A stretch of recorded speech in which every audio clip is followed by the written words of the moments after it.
Do you ever feel like you're being pulled in so many different directions? Do you feel like you're being stretched so thin, or like you're just all over the place? I know I've been there.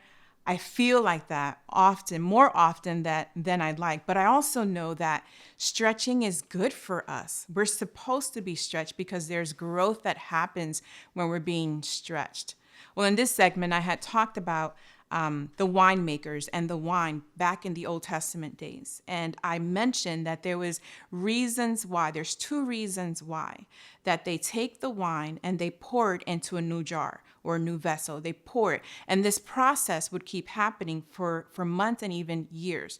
So you have wine, you take this wine and you just keep pouring it and then re-pouring it into a new jar each time.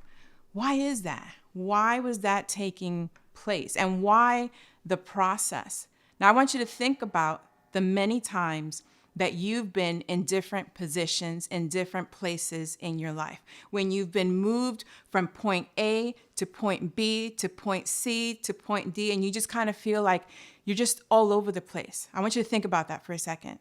Now, I want you to think about the two reasons why they say that they would do that for that wine. And one of the reasons was because they didn't want the wine to absorb the flavor of the jar that it was in.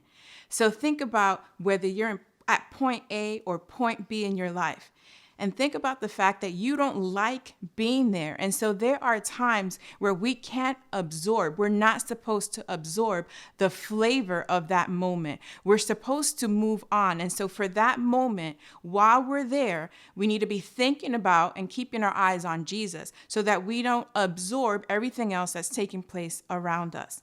And then the second reason that it said that they would move the wine from one jar to the next is so that the impurities, right? There were sediments, there were impurities, there were things that would just kind of fill up at the bottom of this jar.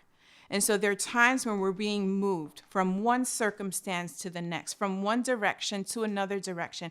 We're being moved, we're being stretched. And there are times where we don't like this process. We don't like this stretching, and we find that there's some impurities that are taking place. There's some impurity in our hearts that God wants us to remove, that we need to just shed. And there are times where he's just moving and shifting things around while we are in that jar, while we are in that place that he's put us in.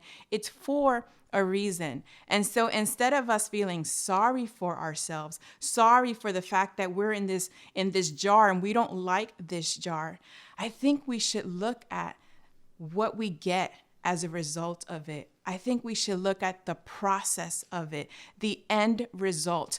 The vision behind this is that at the end of this, you become new wine. And as you're being poured out into new jars, into new vessels, you become the purest form of this wine. You have less impurities in you, and you're a more concentrated flavor of this wine. So for me, as I was doing this study and reading this, I realized that this is the wine of my faith. I want to be concentrated in the Lord, and I want to be flavorful. And so these processes and these jars that I've been put in these different directions, guess what? It was all for a reason. And I want a better version of me, and I want a better version of you.